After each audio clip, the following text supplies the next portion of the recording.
Je vais commencer en priant aujourd'hui, je vais faire différent. Seigneur, comme on le chantait, on veut que tu nous remplisses de ta présence. Seigneur, pas parce que tu ne fais pas déjà, mais Seigneur, viens faire le vide en nous, afin que tu puisses prendre toute la place. Seigneur, viens faire taire toutes ces voix intérieures qui nous distraient, qui nous emmènent à être ailleurs. Seigneur, ce matin, on veut être à ton écoute. On veut te laisser nous parler par ta parole. Seigneur, trop de fois, on se laisse distraire par tout ce qui se passe dans nos vies. Alors ce matin, on veut te laisser tout l'espace. Merci Seigneur pour ce que tu es, ce que tu fais. Merci pour ton amour. Merci que tu as fait de nous tes enfants et qu'on peut t'appeler papa. Alors Seigneur, conduis-nous ce matin dans ta parole. Amen. Ce matin, j'étais en train de lire une méditation et dans cette méditation-là, il parlait de Antoine, il l'appelait Anthony, fait que je dois que ça doit être Antoine, ou peut-être ce qu'on a baptisé aujourd'hui Saint-Antoine de Padoue, versus... on parle des années 300, il faut se comprendre. Dans les années 300, Antoine était un chrétien dans une famille riche. Et un jour, Dieu lui a parlé, il a dit, « Vends tout ce que tu as. Vends tout ce que tu as, donne aux pauvres. » Alors, Antoine a obéi. Il a vendu tout ce qu'il avait. Il est parti 20 ans dans le désert. 20 ans dans le désert juste pour être dans la présence de Dieu. Après ces 20 ans-là, il est revenu en ville. Qu'est-ce qu'il a fait en ville? Il a prêché l'Évangile. Il a prêché l'Évangile. Il a chassé des démons, il a guéri par la prière. Il a prêché l'Évangile pendant de nombreuses années. Et vers la fin de sa vie, qu'est-ce qu'Antoine a fait? Il est retourné dans le désert. Et l'histoire dit qu'il est décédé à 106 ans. À cette époque, il faut s'entendre que c'est très exceptionnel. Dans les années 300, là, mettons qu'il y avait plein d'autres affaires que tu pouvais ramasser qui ne t'emmenaient pas à vivre aussi vieux que ça. On dit qu'il est décédé à 106 ans, mais il est retourné pour être dans la présence de Dieu seulement où il n'y avait pas d'autre bruit. Sauf la présence de Dieu. Imaginez. La question, c'était, qu'est-ce qui ressemble à ça dans votre vie? J'ai fait comme... Mais ce qui m'emmenait à réfléchir, c'est, est-ce qu'on désire Dieu plus que toute autre chose? Et c'est ce qui est marquant dans la vie d'Antoine. Est-ce qu'on désire Dieu plus que toute autre chose? Et je trouvais que ça faisait un peu le lien avec toute notre série qu'on a commencé déjà depuis quelques semaines. Devenir membre ou être membre de l'Église évangélique baptiste de Saint-Liboire, je m'engage à quoi? Et on a fait rapidement le lien que être membre, c'est rien à voir. C'est pas juste parce qu'on est membre, c'est parce qu'on est des disciples de Jésus. Parce qu'on est des disciples de Christ, ça nous engage à quelque chose. Qu'on soit membre ou qu'on ne soit pas membre de l'Église, ça nous engage de la même manière. La différence, comme je répète à chaque fois, d'être membre de l'Église ici, c'est qu'on le dit devant tout le monde publiquement que nous nous engageons envers cette famille que Dieu nous a donnée ici à Saint-Liboire. C'est la différence. Mais ça ne change rien sur l'engagement qu'on a à être des disciples. Vous vous souvenez, la première semaine, on a vu qu'on s'engageait à être des disciples qui grandissent. Deuxième, on a dit, la semaine dernière, donc, des disciples qui se reproduisent. On a vu que grandir, c'est s'imprégner ou se nourrir des vérités de l'Évangile afin d'être transformé par Dieu. Ça implique donc des choix continuels. Des choix continuels. Se reproduire, c'est laisser la vie de Dieu déborder afin d'être des instruments pour la croissance des autres. Il faut se rappeler qu'on ne peut pas donner ce qu'on n'a pas reçu. si on ne reçoit pas de la part de Dieu, si on n'est pas en train de grandir, il sera difficile d'être ceux qui se reproduisent. Puis quand je dis grandir, c'est pas il faut que tu sois grandi jusque-là pour être capable de te reproduire. Non, non, non. C'est ça qui est le fun, hein? C'est pas comme des plantes, hein? Les autres, il faut qu'ils soient rendus à un certain niveau de maturité pour se reproduire. Mais non. Un disciple, aussitôt que tu es plus mature que ton voisin, tu es capable de te reproduire. C'est ça qui est merveilleux. Dès le début de notre vie chrétienne, on peut être ces disciples qui à la fois grandissent et se reproduisent. Ça, c'était les 2 premiers engagements, mais en même temps, je disais que ça allait de pair. Hein? Si on grandit, on va se reproduire. Il y a quelque chose qui est comme un peu cyclique. Hein? J'aurais pu prendre l'image de la mer morte. Hein? La mer morte, qu'est-ce qui se passe? Ben, tu sais, l'eau rentre, mais elle ne sort pas. Fait qu'est-ce qui se passe? Ben, on a... et elle est salée. C'est genre... il paraît que si on se baigne là-dedans, on a intérêt à se laver après parce que la peau en prend pour son rhume un peu. C'est le fun, ça flotte, là. Mais ce que ça fait, c'est que ça produit la mort autour parce que c'est tellement salé qu'il n'y a pas de vie. Il n'y a pas de vie à l'intérieur, mais il n'y a pas de vie non plus qui pousse autour à cause du... Parce que, regarde, donc c'est la même chose. Si on est un disciple et on dit « Ah, je vais grandir, mais je ne me reproduis pas », ça n'existe pas. Ça n'existe pas. C'est comme chez nous, moi j'avais un lilas qui grandissait, mais qui fleurissait jamais. Alors un jour, il est arrivé ce qui devait arriver. Slink! Il est coupé au rotaire. Mais il veut toujours grandir parce qu'il finit, il repousse tout le temps. C'est comme une... Mais il ne se reproduisait pas. Donc, je ne sais pas si vous avez pris le temps déjà depuis les 2 semaines qu'on a regardé ces 2 aspects-là de l'engagement, donc à grandir et à se reproduire. Est-ce que vous vous êtes posé des questions par rapport à ça? Est-ce que vous vous êtes dit, OK,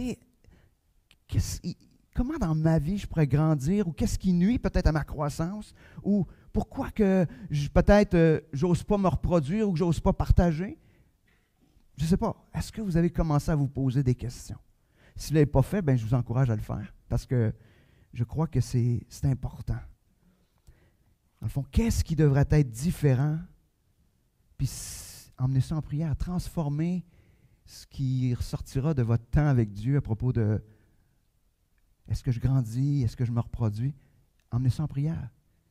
Des fois, il y a des peurs qui sont là, puis c'est pour ça qu'on ne se reproduit pas.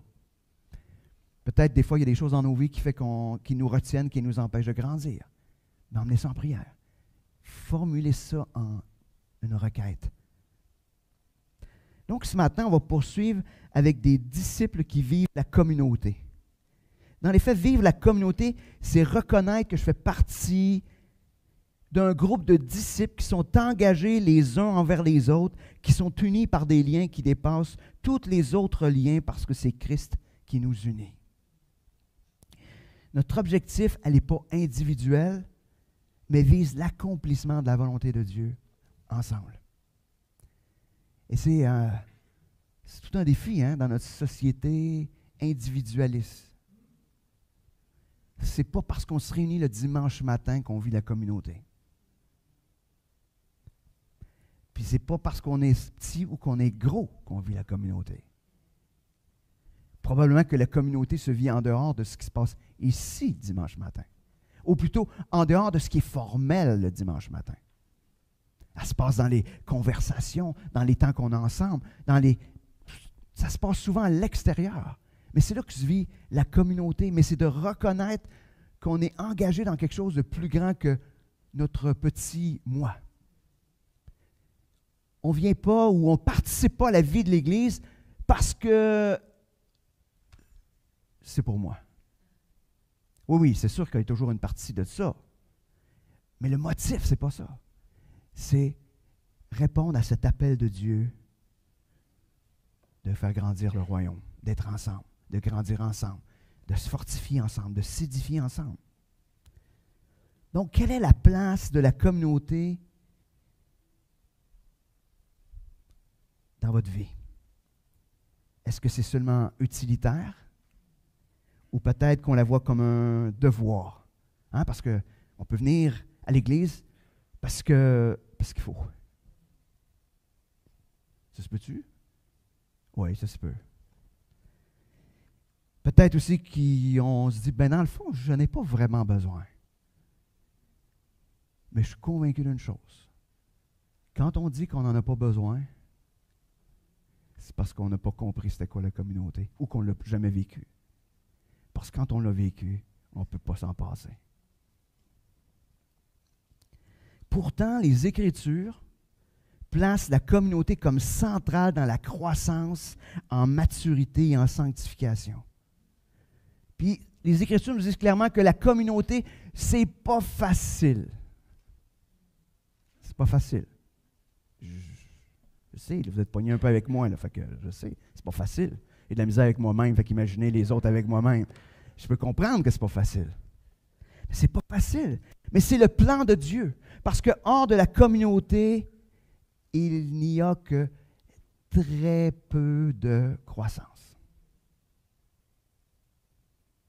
D'accord? Ce matin, on va voir que la communauté, on ne peut pas être juste à côté de cette communauté-là. On ne peut pas juste être en train de graviter autour de cette communauté-là. On ne peut pas la voir comme un Costco, ce qu'on va chercher, ce qu'on a de besoin, en grande quantité, si on peut. Non. La communauté, c'est quelque chose dont on fait partie. Et quand on n'est pas dedans, la communauté est fragilisée. Puis quand on est dedans, cette communauté-là grandit bien plus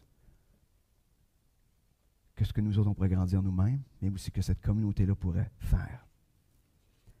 Parce que ce n'est pas à cause de notre force à nous, c'est à cause de celui qui l'anime, c'est-à-dire Christ. Donc, ce matin, on va débuter avec un texte dans l'Ancien Testament. Ça me tentait d'aller, je vais vous les emmener ailleurs, découvrir que dans la Bible, il y a l'Ancien aussi, il n'y a pas juste le Nouveau. Où on va regarder un texte qui nous parle, qui nous explique un petit peu le sens de la communauté ou comment la communauté du peuple d'Israël s'était comportée. Et ça va nous donner des bons indices pour nous, comment vivre la communauté aujourd'hui. Donc, le texte qu'on va regarder ensemble, le peuple il vient de sortir d'Égypte.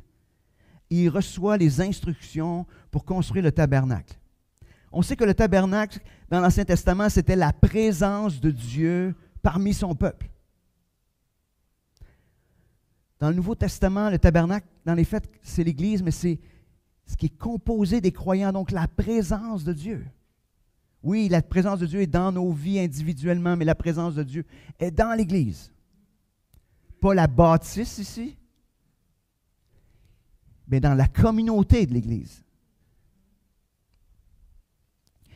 Donc, on va regarder, faire sortir certaines vérités dans le texte. Donc, on va regarder Exode 35, presque au complet, mais par petits bouts. Après ça, on va jusqu'au début de l'Exode 36.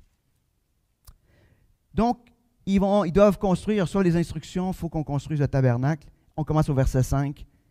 Ça nous dit, « Prenez sur ce qui vous appartient un prélèvement pour l'Éternel. Tout homme au cœur généreux apportera cette offrande prélevée pour l'Éternel, de l'or, de l'argent et du bronze. » C'est intéressant parce que c'est une invitation à partager une part de ce qui leur appartient. Puis ce que ça nous dit, c'est que le don est fait pour l'Éternel. Pas pour, même quand on fait un don dans la communauté, si on le prendrait aujourd'hui, c'est pas pour la communauté, c'est pour Dieu. Mais donc, le don est fait pour l'Éternel. Et ce que ça nous montre aussi, c'est que chacun est appelé à faire sa part. Mais l'important ou l'élément le plus primordial dedans, c'est une générosité qui vient du cœur. C'est la réponse d'un peuple libéré, libéré d'Égypte, libéré de l'esclavage, qui est devenu libre d'une certaine manière, ou un peuple qui goûte à être réaffirmé dans le fait qu'ils sont le peuple de Dieu. Mais donc, c'est une générosité qui vient du cœur, un cœur qui est transformé. De la même manière, notre générosité dans la communauté, puis quand je parle de générosité, tantôt on va aller dans des éléments plus spécifiques, mais la générosité, il y a quelque chose de large, la générosité. Hein? Mais c'est un cœur qui est transformé. Aujourd'hui, on pourrait dire un cœur qui est transformé parce qu'on a été aimé de Dieu d'une manière incroyable,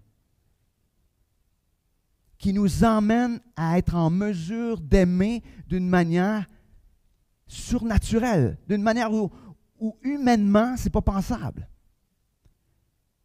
On se rappelle, hein, Jean 3,16? Hein, c'est clair, ça dit. Dieu aime tellement qu'il donne son Fils. Dieu aime tellement qu'il donne ce qu'il y a de plus précieux. Et on est aimé de cet amour-là. Et c'est quand on perd ça de vue qu'on devient comme centré sur nous-mêmes. Tu sais, on dit ça souvent, si tu avais été tout seul de pécheur, Dieu serait mort à la croix pour toi. Jésus serait mort à la croix pour toi. On dit ça. C'est pas faux, mais c'est pas totalement vrai non plus. Ce que je veux dire, c'est l'amour de Dieu était plus grand que juste pour une personne. Oui, il l'aurait fait, mais cet amour-là, c'est pas juste « Ah, Dieu m'aimait tellement, il m'a aimé moi. Moi. Il m'a aimé moi. » Non, non. Il y a ça. Il a aimé toi, mais il a aimé ton voisin, puis tournez-vous autour, il a aimé tous ceux qui sont assis ici. Il les a aimés de la même manière. Il les a aimés de la même manière. Aimer implique donner. Dieu a donné généreusement. Ça nous amène à pouvoir donner généreusement. C'est simple comme ça. Mais ça implique une transformation du cœur. Parce que le cœur, par lui-même, il pense à lui. Vous êtes d'accord avec ça? Je dis que, même si notre cœur est transformé, l'égoïsme, des fois, est très fort dans nos vies. Hein? C'est comme, je vais me servir. Hein? Après ça, on fait ça. Hein? Continuons. On va tourner au verset 20 à 22. Toute la communauté des Israélites sortit de la présence de Moïse, tous ceux dont le cœur était bien disposé, l'esprit généreux, vinrent apporter à l'Éternel une offrande prélevée pour l'ouvrage de la tente de la rencontre, pour tout son service et pour les vêtements sacrés. Les hommes vinrent aussi bien que les femmes. Quiconque avait le cœur généreux apporta une boucle, un anneau, une bague, un médaillon, toutes sortes d'objets en or. De même, tout homme qui fit le geste de dédier de l'or à l'Éternel. C'est intéressant dans la version, là c'est dans la version Colombe, mais dans la version édition de Genève, ça nous dit au verset 21, « Entraîné par le cœur et animé de bonne volonté. » Donc, entraîné par ce cœur transformé, ce cœur qui réalise combien il a été aimé, il y a comme un élan du cœur. C'est comme, OK, on y va. Ils vont, ça ne nous dit pas qu'ils ont tout vidé ce qu'il y avait dans le... Non, mais ça dit qu'ils ont été généreux. Ils ont pris l'or, ils ont dit, on n'a pas besoin de ça. Ils ont tout emmené ça. Toute la communauté est interpellée. Pas un, non, toute la communauté, elle est interpellée. Tous ceux qui ont un cœur bien disposé, qui ont un esprit généreux, autant les hommes que les femmes. Et ce qu'on voit, c'est qu'ils donnent ce qui est précieux. Qui, selon vous, aujourd'hui, devrait être animé ou devrait avoir un cœur disposé et un esprit généreux?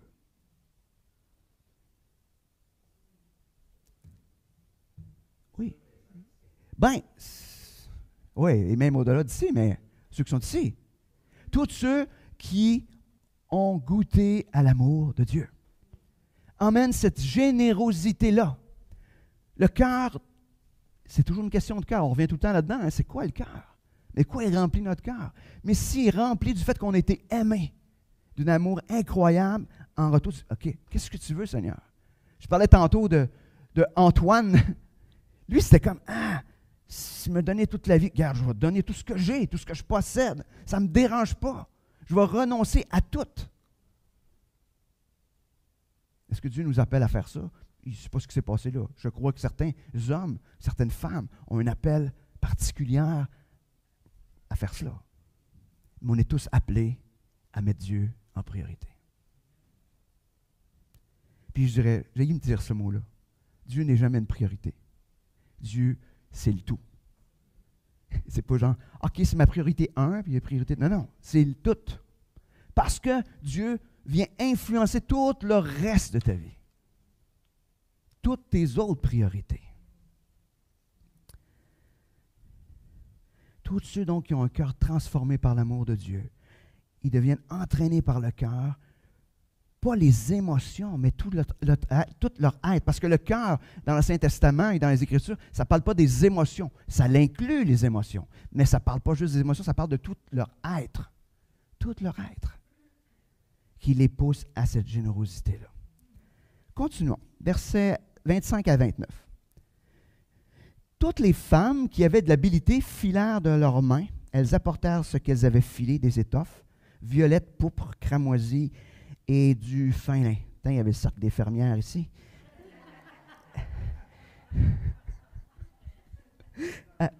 Hein? OK. Tu sais, finalement, c'est bien plus que ce que vous pensiez. Hein? Okay. Toutes les femmes dont le cœur était bien disposé et qui avaient de l'habileté filèrent du poil de chèvre. Les princes du peuple apportèrent des pierres d'onyx et d'autres pierres pour la garniture de l'éphod et du pectoral, des aromates et de l'huile pour le candélabre, pour l'huile d'onction et pour le parfum aromatique. Tous les Israélites, hommes et femmes, dont le cœur était généreux pour contribuer à l'ouvrage que l'Éternel avait commandé d'exécuter par l'intermédiaire de Moïse, apportèrent des offrandes volontaires à l'Éternel. Là, on va dans autre chose. Pas juste généreux de leur bien, mais généreux de leur talent, de leur habilité. Toutes les femmes qui avaient l'habilité, parce que ça ne dit pas juste ceux que ça a tenté, c'est toutes les femmes qui avaient de l'habilité, filèrent de leur... Puis imaginez, à l'époque, ça dit bien, hein, ils filèrent, ça veut dire qu'ils font l'espèce de laine avec du poil de chèvre, là. Les premiers mots R, probablement, je ne sais pas. Ils filent avec ça, puis après ça, ils confectionnent. Donc, ils sont obligés de tisser ou de tricoter, peut-être pas. Là, je ne sais pas comment ça marchait. Hein? Ça devait être tissé à l'époque. Mais il n'y avait absolument pas des métiers à tisser comme on a aujourd'hui. Mais ils ont tissé ça, imaginez. Imaginez le temps que ça l'a pris. Parce qu'en plus, ils ont teint, parce qu'il y avait la couleur différente. Donc, ils ont filé, ils ont teint, ils ont confectionné les étoffes. Imaginez le temps. Généreuse de leur habilité, mais généreuse de leur temps aussi.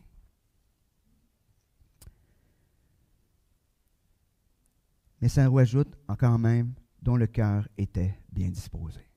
C'est encore une fois une question de cœur. Tu peux avoir l'habilité, tu peux avoir le temps, mais pas le cœur. C'est toujours une question de cœur. Toujours une question de cœur. Puis, on est dans l'Ancien Testament, mais c'est la même affaire dans le Nouveau. C'est toujours une question du cœur. On voit aussi que les riches partagent de leur richesse, parce qu'il y a quand même des éléments, des pierres précieuses, tout ça. Parce que ça parle des princes du peuple. Donc, des gens qui étaient fortunés, qui apportaient des biens précieux.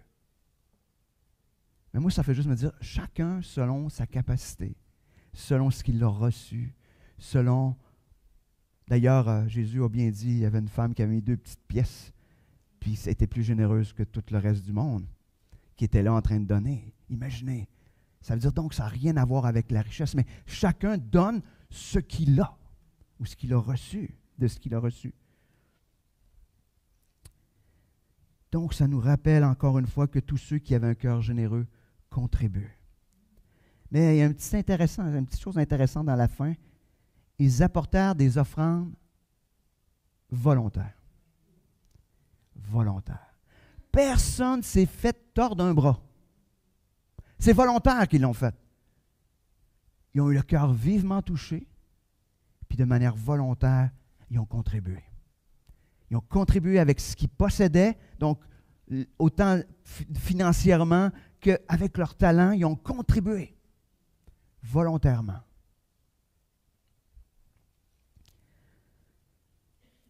Donc, financièrement, avec leur talent, Imaginez donc tout ce temps qui était là aussi. C'est leur cœur qui les pousse à cette générosité extravagante. On continue. Versets 30 à 35. Moïse dit aux Israéliens, Moïse dit aux fils d'Israël, j'ai voulu mixer dans une autre version, aux Israélites, mais voyez, l'Éternel a appelé par son nom Betsaléel, fils d'Ouri, fils de Our, de la tribu de Juda. Dieu l'a rempli d'esprit de sagesse, d'intelligence et de compétence pour toutes sortes d'ouvrages. Il lui a aussi accordé le don d'enseigner, de même qu'à Oholiab, fils d'Ahisamach de la tribu de Dan. Il les a remplis d'habileté pour exécuter tous les ouvrages de sculpture et d'art, pour broder et tisser les étoffes, violettes, pourpres et cramoisies, et le fin lin pour faire toute espèce de travaux pour concevoir des plans. Là, on a une autre affaire. Dieu met son esprit, il appelle de manière spécifique certains hommes. Non seulement il appelle d'une manière spécifique, mais Dieu rend aptes ces personnes-là pour faire certaines tâches, mais il les rend aptes à l'enseignement. Donc là, vous pouvez dire, ah ben oui, c'est comme dans l'Église aujourd'hui, hein, il y en a qui ont des appels. Et non. Dans qui aujourd'hui Dieu met son esprit? Pas juste dans les leaders, j'espère. Parce que là, on a un problème de théologie, il faudrait se reparler. Il met son esprit dans qui? Tous les croyants, tous les disciples de Christ, ils ont reçu, vous avez reçu l'esprit. C'est ce qui vient, c'est dans le package deal de la conversion. Ça vient avec. Donc, vous avez reçu cet esprit. Puis cet esprit qui agit en vous, vous rend apte, vous équipe pour accomplir le ministère ou le rôle ou peu importe ce que Dieu vous appelle à faire. Chacun de manière différente. Donc, Dieu appelle et équipe afin qu'on puisse accomplir une œuvre beaucoup plus grande que nous. On va tourner dans le chapitre suivant, au chapitre 36. On va lire versets 1 à 7. J'ai choisi ces bouts-là parce qu'il y a des noms un peu spéciaux. Ça pratique ma diction. Donc, Betsaléel, Oholiab et tous les hommes habiles, en qui l'Éternel avait mis de la sagesse et de l'intelligence pour savoir exécuter tout ouvrage pour le culte du lieu saint, se mirent au travail selon tout ce que l'Éternel avait ordonné. Moïse appela Betsaléel, Oholiab et tous les hommes habiles dans le cœur desquels l'Éternel avait mis de l'intelligence, tous ceux dont le cœur était disposé à s'appliquer à l'ouvrage pour exécuter. Ils prirent devant Moïse toutes les offrandes prélevées par les Israélites, que les Israélites avaient apportées afin d'exécuter l'ouvrage pour le culte du lieu saint. Chaque matin, on apportait encore à Moïse des offrandes volontaires.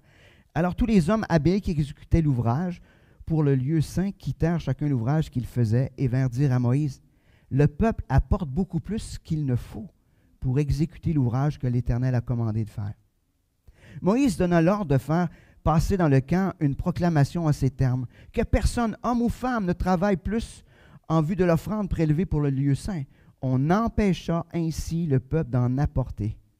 Les objets préparés suffisaient amplement pour tout l'ouvrage à faire.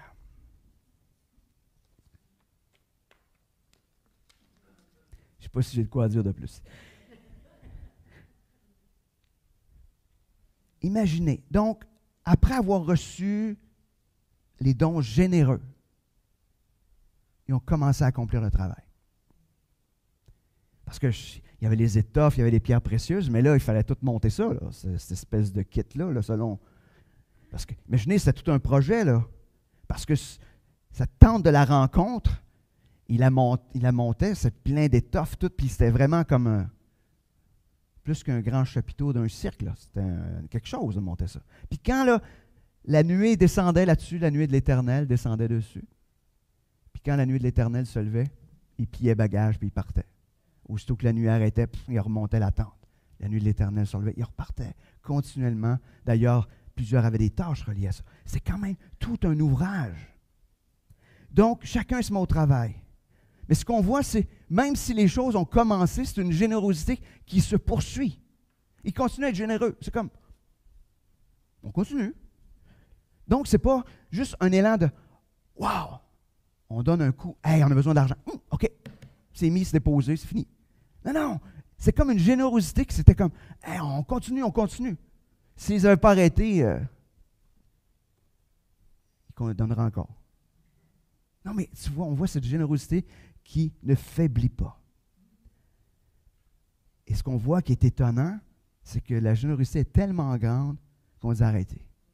Il y en a trop. Il y en a trop. Arrêtez. Ça dit même, on les empêche de continuer.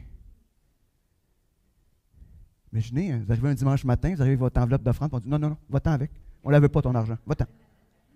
C'est ce qui se passe. C'est exactement l'image, hein, c'est ça. C'est comme, non, non, va-t'en. On n'a pas besoin de ça. Viens, toi, mais ton argent, garde ça. C'est ce qui se passe, cette générosité-là.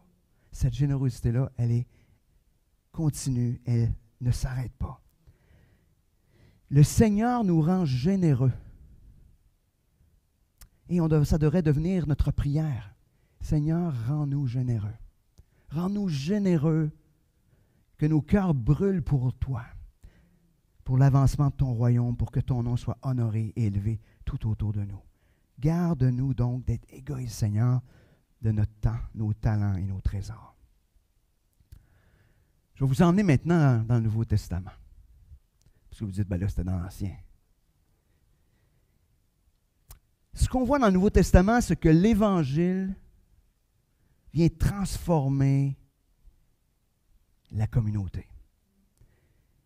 On va retourner dans un texte qui est dans le début de la vie de l'Église, donc dans Acte 4, versets 32 à 35.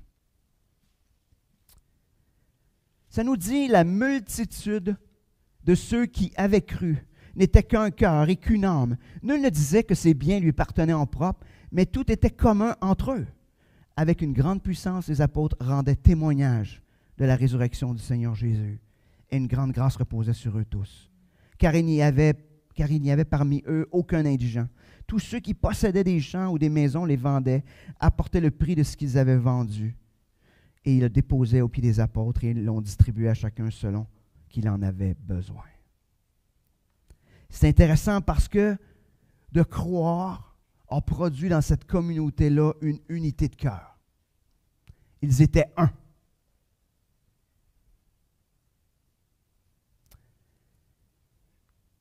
Croire produit aussi la communauté. C'est intéressant, hein? Parce que ça crée une unité, mais en même temps, ça produit la communauté. Ça produit ce désir d'être ensemble. Des fois, je me dis, on est rendu où aujourd'hui? Croire ne produit pas la communauté aujourd'hui dans nos vies. Souvent, c'est comme un exercice difficile, la communauté. C'est un mal nécessaire. Oui. On rit, mais c'est comme ça. Mais, donc, croire produit la communauté. Et la communauté, c'est tout en commun. Là, on parle de ce qu'ils possédaient. Mais tout en commun, c'est aussi tout ce qu'ils vivaient. Autant les belles choses que les choses difficiles. Chacun était au courant. Parce que si personne n'est indigent, si personne n'est pauvre dans les faits, c'est parce que tout le monde est au courant de ce qui se passe dans la vie du frère ou de la sœur, qu'il soit riche ou soit qu'il est pauvre. Puis en même temps, c'est pas une genre, moi, que je vois quelqu'un, puis je vais contribuer individuellement. Non, non. On amène tout ça, on mettait ça au pied des apôtres. C'est pas pour rien qu'après, à un moment donné, ils ont mis des diacres parce que ça faisait pas mal de choses à gérer. Mais il y en a tout ça, puis après, on distribuait de manière équitable pour que tout le monde reçoive ce qu'il avait besoin. Imaginez. Puis cet évangile de grâce fait tomber l'égoïsme. Ça nous fait passer de centrer sur moi à centrer sur cette communauté. Sur comment, Seigneur, je peux contribuer à la croissance de cette communauté. comment je peux prendre soin de cette communauté? Seigneur, qu'est-ce que tu m'as donné que tu m'appelles à partager avec cette communauté?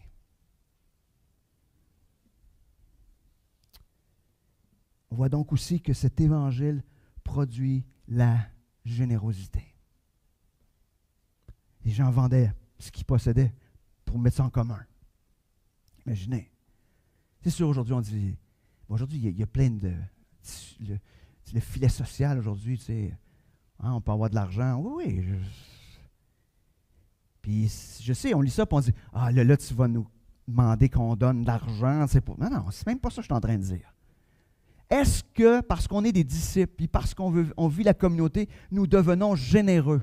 Généreux de tout ce qu'on reçoit de la part de Dieu. Oui, ça peut être financièrement, mais ça va être aussi le temps que tu reçois. Ça reçoit aussi tes talents, ce que Dieu te donne comme don. Qu'est-ce que Dieu t'a donné? Est-ce que tu es généreux avec ça ou tu es un conservateur? Tu les conserves, hein, c'est ça que je veux dire? Avec tout ce que tu as reçu. Tu le gardes pour toi, pour plus tard au cas où.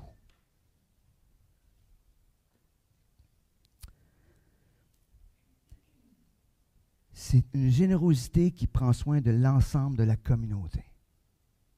Je trouve intéressant, dernièrement, de voir la menace d'un tarif envers le Canada nous conduit à être beaucoup plus patriotiques que ce qu'on n'a jamais vu dans l'histoire récente du Canada. Nous sommes plus généreux envers les fabricants de notre pays. Hein? Imaginez si on réalisait que la menace de l'ennemi de l'Église est tellement plus importante, puis que nous devenions patriotiques envers notre Dieu, envers la patrie céleste. Si on choisissait d'être généreux envers ce qui a vraiment de la valeur, ce qui nous fait grandir, nous édifie comme disciples, mais aussi comme Église.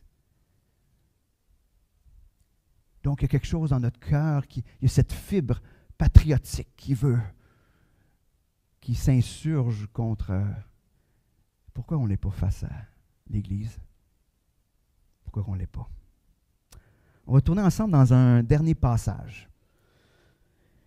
Un passage où on est appelé à mettre nos dons au service de l'Église parce que cette communauté est le lieu de transformation choisi par Dieu.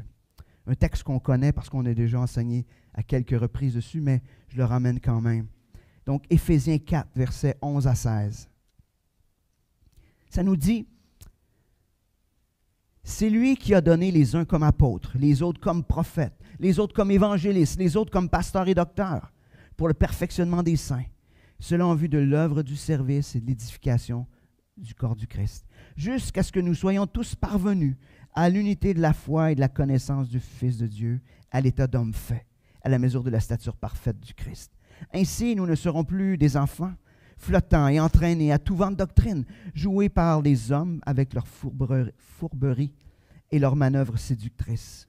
Mais en disant la vérité avec amour, nous croîtrons à tout égard en celui qui est le chef Christ.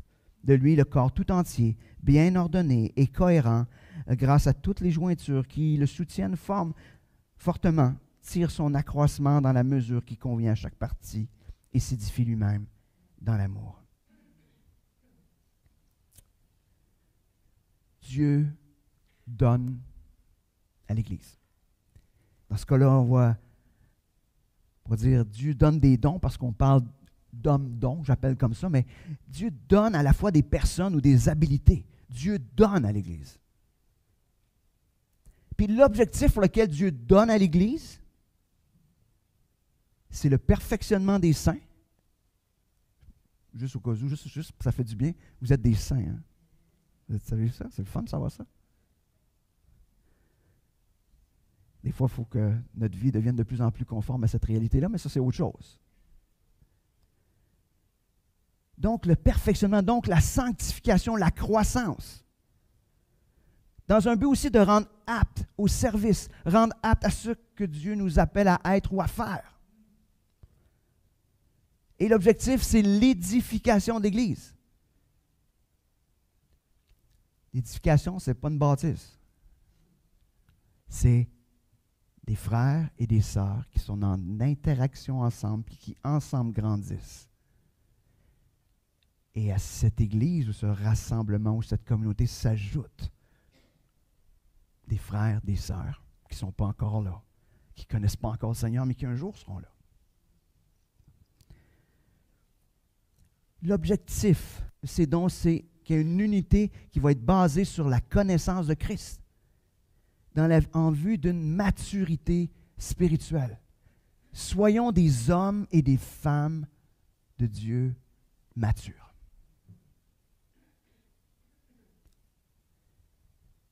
Ça prend combien d'années pour former un disciple mature?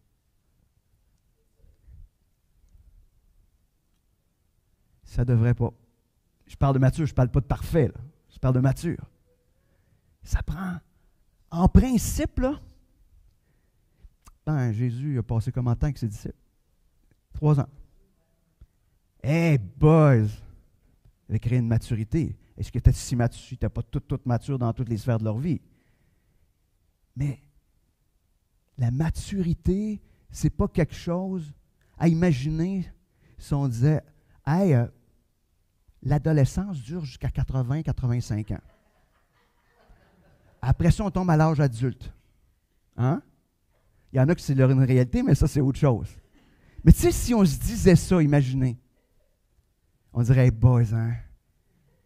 Mature, là, tu sais, on dirait quelque chose, hein? Imagine les parents qui poussent dans la poussette. Non.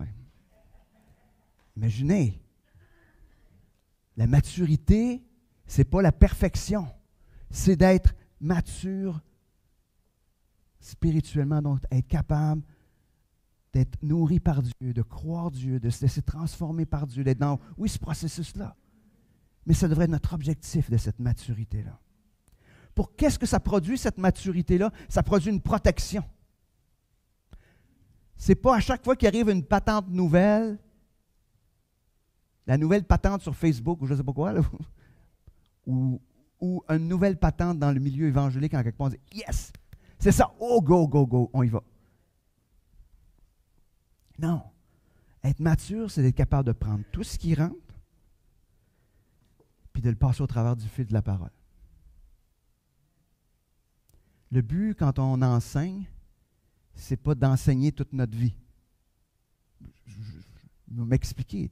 Quand j'enseigne le dimanche matin, ou que Yvan enseigne le dimanche matin, notre objectif, à moi et Yvan, c'est qu'on aimerait être assis là, parce que vous n'aurez plus besoin de nous autres. C'est ça l'objectif. L'objectif, c'est la maturité. C'est la maturité.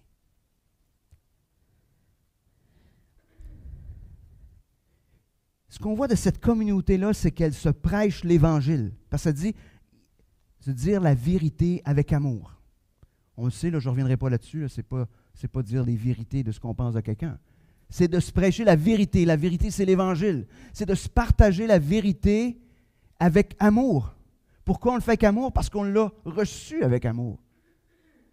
Amour, ça ne veut pas dire qu'on n'est pas ferme dans ce qu'on affirme. Mais on le fait avec amour. Et le but de la communauté, c'est que ça vise la croissance de chacun. En réalité, la communauté, c'est où chacun se botte le derrière, ou mutuellement le derrière, pour qu'on avance. Mais spirituellement, on s'entend. Mais le but, c'est la croissance de chacun. Donc, c'est aussi un engagement de chacun, aussi selon les dons qu'il a reçus. Chacun est en train de jouer son rôle. Mais par-dessus tout, la communauté est caractérisée par l'amour que nous avons les uns pour les autres. Un amour qui ne vient pas de nous. C'est ça la communauté. Si nous vivons ou si nous réalisons pleinement combien nous avons été aimés, il devient facile, il devient inévitable qu'on va avoir cet amour-là pour les autres, de la même manière. Donc, en conclusion, si comme membres de l'Église évangélique baptiste de Saint-Liboire, nous nous engagions à être des disciples qui grandissent parce que la vie de Christ, elle est en nous. Si on s'engageait à être des disciples qui se reproduisent parce que nous ne pouvons pas garder ce que nous avons reçu de Dieu. Si nous nous engagions à être des disciples qui vivent la communauté en étant généreux de notre temps, de nos talents et de nos trésors. Parce que Christ est passionné de son Église et que nous ne pouvons pas faire autrement que d'être passionnés de ce qui le passionne, parce que son amour nous presse. Et si nous enlevions le si pour dire « je m'engage ». Je m'engage à grandir, me reproduire et à vivre la communauté par la puissance de l'Esprit en comptant sur sa grâce et son amour. Prions. Oui, Seigneur, on vient devant toi ce matin. Et Seigneur, on veut pas avoir des si ce matin. Seigneur, on veut s'engager à être des disciples. Je pourrais arrêter là tout simplement, Seigneur, ma prière, parce que les 3 caractéristiques, c'est juste ce que c'est un disciple normal. Seigneur, on veut grandir. Seigneur, pointe dans nos vies ce qui empêche notre croissance. Seigneur, on veut être de ceux qui se reproduisent. Seigneur, donne-nous de partager ce qu'on a reçu. Seigneur, on veut vivre aussi la communauté. On veut s'engager dans cette communauté dans laquelle tu nous as placés. Seigneur, viens briser l'égoïsme qui est en nous afin qu'on puisse être généreux dans cette communauté de notre temps, de nos talents et de nos trésors. Je te remercie, Seigneur, de ce que tu vas accomplir dans ma vie et dans la vie des frères, des sœurs qui sont ici ce matin pour nous rendre conformes à ton Église. Merci, Seigneur, pour ta présence. Amen.